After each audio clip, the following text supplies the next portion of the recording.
কি হৈছিলে ঘটনাটো আকৌ এটা কনক্লুজনত আমি আহিব পৰা নাই তো জাষ্ট মানে আমাৰ এতিয়া চলিয়ে আছে তো আমি যেতিয়া কিবা কনক্লুজনত আহোঁ তাৰপিছত মানে আপোনালোকে গম পাবই আৰু কি হৈছিলে এইটো হত্যাকাণ্ড হৈছিলে কেনেধৰণৰ হৈছে বা ইণ্টেনশ্যনটো কি আছিলে এতিয়া আমি ছাছপেক্টেড মাৰ্ডাৰ হেৰি ভাবিছোঁ তো আমি এটা বডি ৰিকভাৰো কৰিছোঁ তো আমি এতিয়া মানে প্ৰচিড কৰিম এক্সিমিশ্যন ইনকুৱেষ্ট বুলি কয় সেইটো যোনটো বাৰীড বডিটো আমি ওলাই পিনে ইনকুৱেষ্ট কৰোঁ তো এতিয়া আমি ক্ৰাইম ৰিক্ৰিয়েশ্যনটো কৰিম তাৰপিছত ইনকুৱেষ্টটো কৰিম আৰু তাৰপিছত আফটাৰ পষ্টমৰ্টেম আৰু ফৰেঞ্চিকহে আমি মানে ডিটেইলছটো গম পাম যে একচুৱেলি হৈছিলে কি কিমান দিনৰ আগত আৰু ক'ত হৈছে এফআইআৰটো হৈছিলে কেছটো হৈছিলে এইটো একচুৱেলি 3 নৱেম্বৰত হৈছিলে 3 অক্টোবৰত হৈছিলে তো আমি এনেকৈ ভৰলুমুখ থানাৰ আণ্ডাৰত হৈছিলে আৰু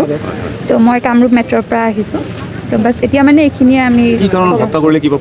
নাই এতিয়া আমি সেইটো একো গম নাপাওঁ কোনে কৰিছে কেনেকৈ কৰিছে একো মানে আমি গম নাপাওঁ এতিয়া কিমানজনক ইতিমধ্যে পুলিচে আটক কৰিছে বা কাৰায়ত্ব কৰিছে সেইবিলাক আপুনি পুলিচৰ হেৰি সুধি লওক মই ডিষ্ট্ৰিক্ট এডমিনিষ্ট্ৰেশ্যনৰ পৰা আহিছোঁ পিছত মানে যেতিয়া প্ৰচিড হ'ব আপোনালোকে গম পাবই একিউজজনৰ নাম আমি ক'ব নোৱাৰোঁ এতিয়া কাৰণ তেওঁ এতিয়াও একিউজ হয় একো মানে এতিয়ালৈ প্ৰুফ হোৱা নাই ন তো যেতিয়া আপোনালোকে মানে কনক্লুজনত কিবা আহে আপোনালোকে গম পাবই ভিক্টিমজনী ৰমিনা খাতুন তেওঁৰ বডিটো আমি মানে হেৰি কৰিছোঁ ৰিকভাৰ কৰিছোঁ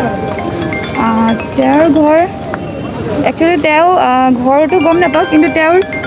হেৰি দিছিলে মাকে কমপ্লেইন দিছিলে ভৰলুমুখ থানাত তো সেই হিচাপে আমি আহিছিলোঁ